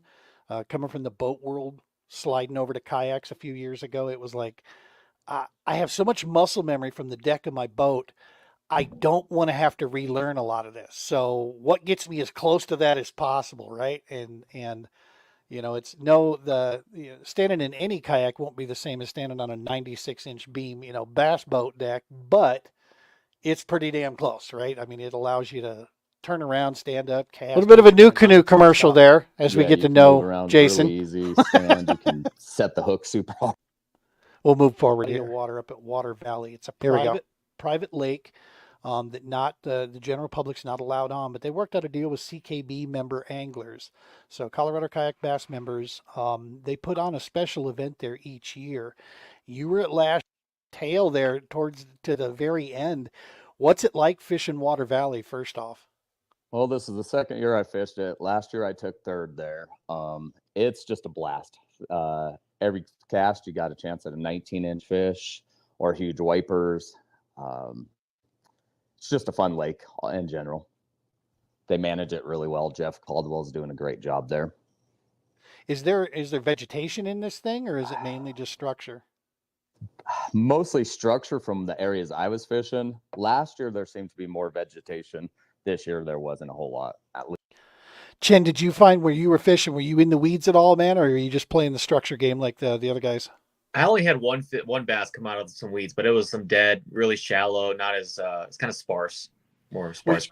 Was your day shallow, or did you have to go out to go find them? Oh, all my fish were shallow. Nice. That's awesome, man. It's shallow fishing in Colorado is not an often found thing, so that had to feel fun. Oh, it was a blast. How much? You don't have to answer it if you don't want, but I just want to. How much drop shotting did you do? I actually didn't do much at all. The reason why was because there's just so many. And most times when I'm drop shotting, I am using live scope quite a bit. But the places I have found structure, I would drop shot, and nothing seemed to want it. They didn't seem interested at all. So I figured there was just maybe way too much bait, and you need something that was more of a reaction or something bigger, something to catch their eye. They wanted to chase, maybe? Yeah, they wanted to chase. So got most of my bass came off of a topwater. Hell yeah. And then I got one on a swim jig, and then the rest were on a flipping a Reaction Innovations Sweet Beaver. Nice. Yeah. Dude, that's the fun kind of fishing right there. Is. That's, the guys we just had on, they're from a section of the country where I cut my teeth with competitive, that's when I started getting serious about bass fishing, was up there in the Midwest, up north. And dude, there's cabbage up there that raccoons literally can walk across. They're over 10 foot of water, but they're walking across the weeds, and this stuff. And you got to punch that. Oh, yeah. You punch through those mats. I mean, to me, that's bass fishing. You got to wail on that hook set, to get after them. So it's cool that you guys had an opportunity to get in there and see the adrenaline side of this, right? And get after it. Yeah, you don't get to do this kind of fishing much in Colorado, so you definitely got to take advantage of it when you have the opportunities to. Hell yeah. You're not doing kind of stuff at like Pueblo and stuff, you know what I mean? Well, and that's what makes this trip coming up here where we're going to Elwood, dude. That's what makes that so much fun, is because that's going to be in play. We're going to be able to pitch and flip and top water and get after it and see what comes out of that. Absolutely. But I also think you're going to be able to drop shot that thing because there's a population of smallies in that water too. So who knows? Absolutely. I mean, I'm bringing everything now. I have to smallies and largies. Now I got to take all my tackle, man. Shit. Yeah, the whole back of my pickup is just going to be loaded right now. Right. Let me see here. That's weird. Now, last year was a pretty wet year here in Colorado, dude. We had a lot of rain last year. That was the greenest I'd seen the state in probably 30 years. It was, and that's not an exaggeration. It was like green all the way out on the eastern plains of Colorado, which is really strange because that's normally like ground zero out there. Yeah, it's a bad dry year. yeah, for sure. So, well, good stuff, man. I hear also crappie. That's the big thing. There is some slabs, some hubcaps floating around in that water down there. Did you hit any of those this time? Yes, I got a 13 1/4 inch crappie, I think it was, or 13 3/4. But yeah, they're big out there. They take up the whole measuring board. They're dinner plates. Right. All right, Chen. Anybody who knows you knows crappie has a special place in your heart, man. So, Todd, what was your crappie? What'd you hit? There was a 14 1/4, and I got a weight on it. It was 1 pound, 14 ounces. It was almost 2 pounds. Wow. And a quarter. So 14 and a quarter is still a big crappie, but it's not, a 15 plus incher, which in a lot of places is what people consider to be a trophy crappie. But still coming out to almost 2 pounds is insane. This is the biggest crappie I've ever caught before. Wow. And they got to fight too, man. Those panfish like that, they get turned sideways in the water, dude, and you swear you got a striper on board, right? Yeah, I thought it was a bass at first. I for sure thought it was a bass. Yeah, I bet they get their body to the side of that water and start pulling. Oh yeah, that's so cool. And as soon as I heard crappie, I'm like, that's Chin's spirit animal right there. I know. The cool thing is this is my first ever multi-species tournament I've ever done. And nice. I'm not gonna lie, this is probably going to spark me doing more of these multi-species tournaments, just because there's a different aspect to it, right? So yeah, you're not just looking at one species, and you're not focused on just doing a certain thing or a few different things just for bass. When you fish for crappie, it's a little bit. Sometimes you do a little bit different stuff, different tackle, different techniques. Yep. So it gets very interesting. Definitely makes you a well-rounded angler. Adds more layers to the whole game plan for sure. Absolutely. I have a hard enough time remembering left goes on left foot, right goes on right foot. So it's bass and that's it, dude. That's what I'm doing. Right? Yeah. Oh yeah. All right, we'll keep this rolling here. And it's amazing what happens to a body water when it isn't overly pressured. And absolutely. It's properly managed, right? Hey, CPW, contact Water Valley. talk to them how they take care of their bass and crappie. That would be nice. Right. No, I kid a little bit on that, but I mean the fact of the matter is when it's not overly pressured, yeah, this is the fish population can thrive and they can grow big. Now you're not originally from Colorado, are you, dude? No, I'm born and raised in Colorado. Oh, were you? That's right. Yes. Okay. See, so we're good friends and I know nothing about you. It all started at Chatfield in that snowstorm when you came up and had a conversation with me about my kayak. Right, it was the shitty weather Chatfield tournament that we had. Yep, you were the first one to come up and have a conversation with me. It was great. That was my first tournament. Oh, that's awesome. Good stuff. Chen, you were at that one, weren't you, dude? Yeah, it was terrible. Every April, it's such a dice roll. That was 2 years ago, Chatfield, the blizzard. Yeah. And then Boyd this year tried to do it again to us. It wasn't as cold at Boyd, at least. Yeah, I agree. Although I will say it was just wet. Yeah, there was a lot more snow at Boyd this time, though. That's true. There was more snow. It was wet, but yeah, it wasn't. The cold at Chatfield is what got me because all my line was freezing in the eyelets. So you get one cast, and you got to dip your line again, and by the time you reel back, if you're, fishing a drop or any kind, it's already frozen up by then. Yeah. And it just started frustrating the hell out of me. Of course, and then when my right foot goes, to the point where I can't feel it anymore, it's like, okay, off to the truck I go to warm up. Yeah. That was ridiculous. Or to let it flourish. It seems that trout and walleye trump, everything. That tends to be the and that's the cool thing is that's the one of the few reservoirs that stays open year round. Do you ever get a chance to get out in the winter months, so to speak? I have not since I had my bass boat back in like 2004, 2005. But I have not fished out there. Do you ice fish also, dude? Yes, I do. Yep. We do a lot of tournaments doing that also. That's some crazy stuff. Yeah, I was supposed to get out last year. Never had an opportunity. I want to go out. Want someone to take me out there. I'm not a big beer drinker, right? So the appeal isn't there for me. Because I think, Jen, you ice fish, right? Oh, absolutely. Yeah. Yep. Nice. I didn't do too much last year because I was more so prepping everything for 10 killer. Yeah. Get a chance to go out for some Lakers or anything like that. Dude, if you get a hankering that you want, like an old rookie to go with you. I've never been ice fishing, so I'd love to get an opportunity to get out there and take a peek at one. Absolutely. And just see. But yeah, I mean, if it's sitting drinking beer, I'll drink hot cocoa or some shit, because I just am not a big beer drinker, right? No, yeah, I feel ya.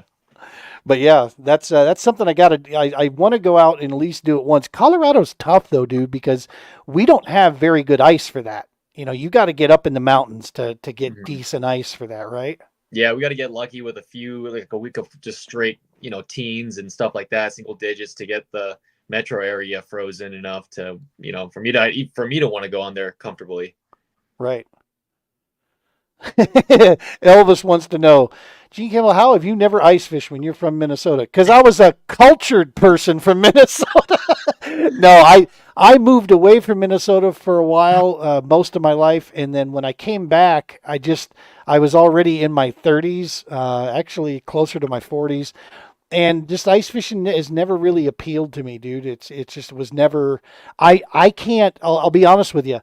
I can't do any kind of fishing where it constitutes me dropping something in the water and waiting, because that's waiting. That's not fishing. That's a passive type of fishing for me, and I'm very active when I'm out there.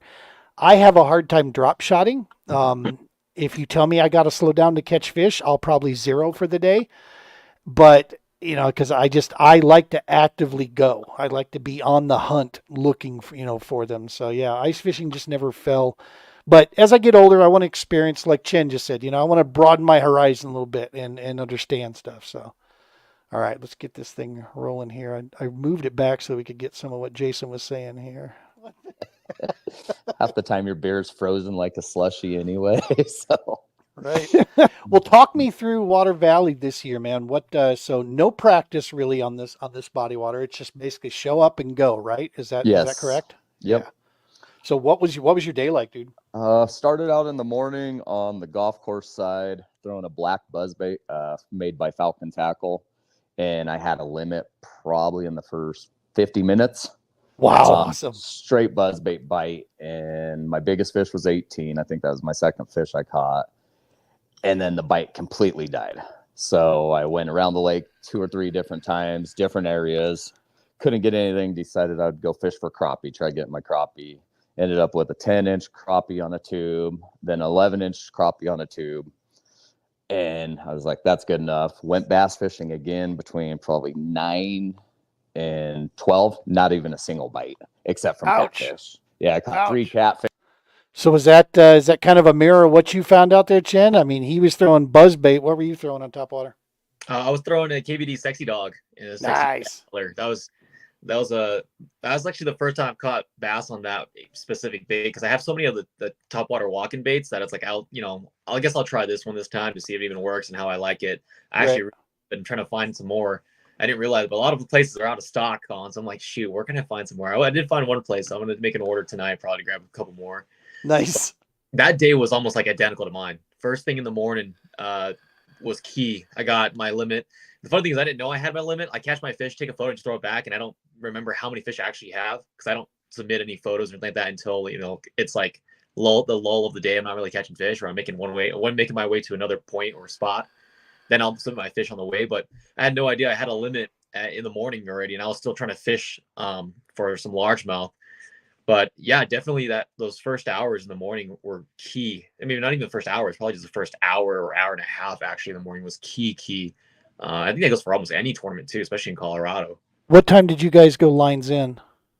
Oh shoot, I know we did. We were like a couple minutes late to launch, but I believe we were, as soon as we launched. I don't remember what time lines in was. But was the sun already up? Yeah, the sun was. But it was already bright up there because we were kind of a little bit late to do the captain's meeting, because everyone's trying to launch and stuff like that too. Gotcha. Let me see here. We got Elvis. Let me know. Ice fishing can definitely help you with your finesse fishing. Awesome. Well, that'll be good. Because Lord knows I need all the help I can get in that department. Finesse. I'm not even sure how to spell that consistently. Our man Craig, how are you, Craig? Good to see you tuning in there. Bridge Post had crappie all day at 5:45 a.m. Nice. 5:45 is when you guys launched out or went out there. That's awesome. And the Bridge Post had crappie all day on it. That's super cool. They got a good population in there for sure. Oh yeah, they're well fed in there. That's always the necessity. So I decided to lock a peanut butter and jelly tube in my hand, 3.5-inch tube. Had to have an 1/8 ounce head in it. They wouldn't bite at Texas rig though. And I think they were like in the spiral, and then hit one bank, between, I'd say, 115 and 145. I called out 3 of my fish and caught 3 others. Wow. Yeah, but it was I was throwing a Texas rig most of the day, and they were not touching it. And as soon as I went back to the 1/8 ounce jig head, I started getting bites all day. Well, towards the end. So the exposed hook, what you think it was the presentation of the way it goes down was the key? With the jig head, they spiral more, and I think that was the key. And it's easier to me to drag the tube across the bottom. When I'm Texas rigging it, it kind of seems to lift up a lot. So I think they like that bottom contact more. Right. Looks like something injured down there. Yeah. You know, and I just want to point that out there. It's those little tiny things like that. So when you talk to the average Joe, right, Shannon, it's like we say, I was fishing with a tube. That could mean one of a billion different things. But when you got a guy that is who lives on the tube, that's one of his, he'll tell you here in a minute, he absolutely loves a tube jig. He's narrowed that thing down to certain, to fine details that changes, like the way I'm going to fish a tube, he's going to refine it down. And that's why he's got that success piece, dude. I mean, that's one of the things, I don't know about you, brother, but that's one of the things I love about this sport is that it's the details within the details that can really change stuff for you. Absolutely. It's those fine little things that, either get you that 1 or 2 extra bites or get you that bigger bite too. A lot of times, all the anglers, especially in all the tournaments, man, every year someone's coming out with some new little ways to do this or do that, some juice here, juice there. So you got to keep up with, sometimes you got to keep up with the latest trends, the latest little tweaks, to get that extra bite or two, or get that, little bit bigger fish. So for sure. So that's my favorite way to fish a tube is with a ball head. And some lakes you can't get away without throwing a Texas rig. You don't do the whole jig head inside the tube deal? Yeah, that's how I do it with the ball. Oh, okay. Jig head straight inside the tube. Gotcha. But 1/8 ounce or 1/4 ounce, I try sticking with. Nice. And you ever do the stupid rig? You ever done that? No. What's that? So it's Mike Iaconelli does it. I'm going to be piss poor explaining it because I've never fished it myself. But it's a rigging concept with the tube jig, basically called maybe it's called the stupid tube or the stupid jig. You have to look it up. Mike Iaconelli did a big deal. He was really making. Shen, do you know the rigging on that? It's just a different. I don't think I do. I think I saw his video a while back, but I don't remember the exact way he was rigging it. It's about how it's like almost reversed. It's really goofy how it works out, but it's like super slick. And it again, it's just something different that chances are they haven't seen, right? Mm-hmm. Exactly. So, rigging with so it's like they're falling for the old tricks again. It makes me want to throw a spinnerbait really bad. See, that's every time fishing stuff, I lock a tube in my hand. That's my bread and butter since I was 12 years old when I first learned it. And that's awesome. So when fishing stuff, I'll lock that in my hand for 6 straight hours and usually be able to grind out some fish. So I'll share a quick story with you. My first introduction to a tube jig. We'll go past my stories. We don't care about what I have to say. Let's get to Jason. I said something funny there, I bet. Then I hear other guys like you that just go out there and just take money from suckers all day long with that approach, especially for smallies of all things. Yeah, and I learned tube fishing from a guy named Curtis Welch, and back in the bass days, everyone called him Mr. Gidsit here in Colorado. Best tube fisherman there was, and he was my mentor in the bass clubs growing up as a youth and when I hit the boat world. So I learned so much from that guy. That's awesome, dude. Yeah. That is sweet. Hey, one last thing before we let you go here, brother. As you know, this will be airing while we're on air tonight here with James and Chen. Good stuff, top 3 guys. Second place here. You're also sitting second place in Angler of the Year standings. There's a kid in front of you that's like putting on it reminds me of the late 90s Jeff Gordon era, where Mark Martin goes out and wins like 6 events. Any other year he's winning a title, and that's been kind of your year, dude. Any other year you're in the Angler of the Year, race. Right now Gardner is just stacking some numbers up that are pretty impressive. What's come together this year over others? Is there anything special or different about things? Are you more comfortable now? What is it that's giving you the? I mean, dude, you are Mr. Consistent this year. I think I'm just getting more comfortable on the kayak. Just the way they move, positioning my kayak in the right positions, reading my fish finders better. Because like I said, I haven't been on a boat or a kayak with a finder since like 2005, except when I Wow. fished the full moon open with a buddy. So I think I'm finally just getting more comfortable at learning on the water again. So That's awesome, dude. Well, you're certainly doing that, and it's been fun watching. Chin, how long you been in a kayak now? Since 2021, so 3 years, 3.5 years. 3 years for you as well. Yeah. Well, this is cool. What was I think my first year was 2022 was my first year in. So I'm a couple of years in. So I don't feel completely, total rookied out. I'm still learning things about kayak fishing. And it has a lot to do with like just the positioning and the allowance. Tell me if you have this. So I have a beef if I start to drift and I can no longer cast the way I exactly want to cast. I will push my boat, nose back so that I can cast the way I want to cast. And I have a feeling I'm making more noise when I do that, and I'm possibly hurting myself in these wickedly clear waters where those fish get spooky the moment you get too close and start making too much noise. Do you just go with the flow and cast however to get to the target, or do you find yourself a little OCD like me where nope, I need to be casting and looking at the shore like this to do this deal? Is that just me? Am I just, out there, or do you find yourself doing the same? It depends for me. I usually will just adjust my body to make the cast again if if I'm drifting or something. Most times I can just adjust pretty quickly with the Hobie, the 360 drive, or the motors. But I don't really care too often. The only time I really do care is if there's a ledge or I got to hit a pinpoint spot, or if I'm fishing docks where I want to parallel the dock or whatever it is. That's when or I'm trying to skip. Like I can't backhand skip. I still Same. cannot backhand skip, but I can skip. Just now my natural casting style. I can Right. definitely skip that way, but I definitely have to have the right position to make that perfect skip sometimes too. Nice. Good stuff. Yeah, that's, it's just as you get more and more comfy in it, it starts to make the decisions. You're less focused on these things.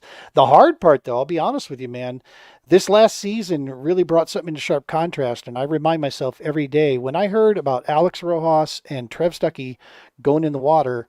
These are two of some of the most experienced anglers that are out there, right? And even they had a small moment lapse there, and bang, something happened. So it's like, nope, we're not doing that. I remind myself every time I go out, it's mind your craft, kid. Mind your craft. Make sure you're, britches twixt the ditches, baby. That's how we're going out. That's what we're going to do.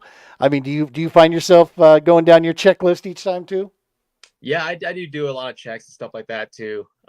Definitely in the earlier years, did it more thoroughly. Now it's kind of like, oh, I'm just gonna go in the water. And then most times like, oh, I think I forgot something. Right. Yeah, so, but now you got it down where it's like it's almost a routine. So you don't even think about it. You're like, hey, I got everything. I got my rods, tackle, life vest, all that stuff, right? Right. Yeah, I've actually I've done one time where I went to the lake and left my electronics face back when I had Garmin's and that you could just pull the face unit off. I left that here on my desk and I was like, son of a. But yeah, it's definitely a routine based, deal that you go through. Oh yeah. Let's finish up the deal with Jason here. You. We're going to have you back on the show someday coming up here very soon when we start going through this, because one last piece that we've made the announcement, but I want to also mention it here that you have recently accepted the True Patriot Outfitters invite to join our pro team to help round us out, dude. And I got to tell you, man, what you bring to the team is such a vital key point. You're not a veteran like me, but you're a citizen. You're an angler that can pass on experience, and you're willing to give your time. And that showing these nations warfighters that there's civilians out there like you and I that love these guys and appreciate what they do for us, so that you and I can go do our stuff. Dude, that is so vitally important. It's just as important as another vet helping another vet. is reminding them that the citizens out there are also, right by their, they've got their six just the same. And dude, thank you so much from all of us for accepting that invite and coming on board with it, man. I'm looking forward to doing some cool stuff. I appreciate the invite to the team. It's a blessing to be on the team, and can't wait to work with you guys. It's going to be fun. Yes, sir. All right, brother. All right, that's pretty much the interview there. We'll save from the logistics such that we were going through there. Let's get some background. There we are, back being official again. That was awesome to actually sit down with Jason and get a chance to meet him and talk with him. And Chan, you know him as well. I mean, he's one of the good people out there, right? I mean, it's cool. And what's again, we see this in the kayak game. You're the same of this. Not only are you guys amazing people, but you're freaking badass anglers too. And that's what's so cool to rub shoulders with you guys and be out there, because just when I think that I'm going to go, and we're going to focus maybe 100% on nonprofit and podcast, that competitive edge is still inside, man. And so I'm so very fortunate and grateful to fish against guys like you, Strawbridge, Ali. I mean, the name, we could go on and on with all the names out there, and Jason, just because you guys push, man. You've had to notice that, is that when you rub shoulders with those kind of people, it pushes you to up that game, right? I love it that Gardner's having the season he's having. Keep doing it, because now it's going to be even more sweet when we take you off of that pedestal. Oh yeah. He's taking enough of our money, so. Right. And I haven't seen one time where there was like a round of moon pies bought for us or anything, man. I mean, come on, Gardner. If you're watching this, right? Maybe some of those oatmeal cream pies. Those things are good. A box of Uncrustables. Something. I'll take a box of Uncrustables, man. Right. I destroy a box of Uncrustables, man. Especially the tournament season comes. It's like one box every trip. I swear to God. Yeah, dude. I'm telling you, my brother works for him. I'm not stopping. We're gonna find a way in there. We're gonna get a Smuckers League, a Smuckers boat, something. Smuckers needs to come on board with us and take the kayak world by storm. This could be dude, I can see it now. We'll set up a little table, True Patriot Outfitters and Uncrustables right next to each other. We will kill wherever we go. Absolutely. Well, good stuff, man. Was there anything from Water Valley that stuck out to you? Any key point of the day that was more memorable than others this year compared to last? Oh man. Oh, I did fish it last year, so. This was my first year, but the big thing for me was just how hard those fish fought for being their size. So when they hit the top water, they looked like big fish, and then the way they fought much bigger than what they were. And I think because they were just so healthy from all the bait and the high metabolism and all that, right? So, but you'd bring them in, they're like 15, 16, 13. I had an 18. That one was definitely, I knew that one for sure was a bigger fish, but all the other ones felt like at least 3-pounders too, and they come in, they're like 16 inches and stuff. But that was probably the most memorable thing, because they just would fight so hard that you didn't know if you had an 18 or if you had a 13. Right? They're just digging and digging. Whereas the weird thing is, a lot of places in Colorado too, when you hook a largemouth, they're kind of just and then come to the boat like an old boot. Yeah, but these guys were digging. And I have a YouTube, and you guys will see that come up on the channel probably next week or something like that too. But every time I set the hook, man, they would just start digging down. And it's like, most times I can just bring them in pretty easily and throw like 15 or 14 to 16 pound fluoro and leader to my braid. And most times I can horse them in pretty easily, but a lot of these fish are just peeling my drag, and I don't want to horse them too much. Now your socials, is it CX Angler or CX Angling? CX Angling. Angling. Yes. If you guys want to see some awesome content, go check out at CX Angling. And that's on Instagram and YouTube, right? Correct. YouTube and Facebook. Correct. Perfect. Go give him a follow on there. You put out some great video content, man. I appreciate it quite a bit. It's cool to watch, and I love your real approach to that kind of stuff. You're not afraid to show the real side of fishing that comes with, success and the getting our butt kicked when it when it happens out there. Because there's a lot of heartbreak in fishing, man. Right. All right, dude. Well, I'm going to put you on the spot here. You stayed in here the longest, and now my brother from up north, Mr. Elvis Lee, wants to know. So is Chen coming to La Crosse in 3 weeks? Damn, that sounds really tempting, actually, to be honest. Dude, if you need to talk about, getting there or some lodging or something, talk to me, dude. We could work something out, I'm sure. I haven't secured my lodging yet. I know a lot of people up there. That's the kind of I was kind of waiting to see how things worked out with All American. What day does that fall on? Let's see. Let's go to the calendar. That is August 17th and 18th, La Crosse. Okay. I think I'll be fishing the Trinidad tournament that weekend. Oh, gotcha. Yeah. Gotcha. But I told Elvis I need to go up there on the kayak, man. I have a cousin up there with a skeeter, and I would go up there in the summer and fish on his bass boat, and it's just different from here, man. You got lily pads, tons of grass, docks, night and day. You've got a lake every mile. I mean, it's such a cool place, man. I love Minnesota fishing so freaking much. It's all natural lakes. That's the other thing that we don't have. Those are all natural born lakes. These are all man-made lakes, and there's the fish. There's still bass and it's still fish, but there are caveats, right? There's small little differences that you got to learn up there. Oh yeah. And where you can find the big ones. I got a buddy up there he is from a bass boat. He's equivalent to a Jordan Westerman when it comes to smallmouth fishing. He's hands down one of the most skilled. And yeah, the days that he and I would go out on his boat and go fishing up there, he taught me a ton up there. And I do miss that. I don't miss a lot about Minnesota, but I do miss the outdoors, and I miss the green and the fishing and the fishing community. That's the main area for sure. Yeah, there's an awesome fishing community up there for boats and kayaks, man. Yep. The thing of that metro area, there's so many lakes just around the Twin Cities area, but every night there's a tournament on them, dude. It is, yeah. You got a Tuesday nighter, you got a Wednesday nighter, a Thursday nighter. It is. I mean, every night. Saturday and Sunday, it's crazy. Yeah, it's but you got to keep in mind too, they're like us, even more so than us, the fact that they only get like 5 months out of the year where they really can, 6 months. And then they're in an ice house, Yeah, they've got a closed and open season for largemouth as well, too. Yeah.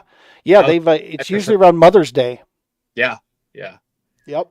And they allow that the initial stage, to get rolling up there. Mind you, you're still fishing during the spawn, but the initial stage, especially if they get an early spring of some kind, they get a chance to get healthy. I think the catch and release season opens usually a couple weeks beforehand.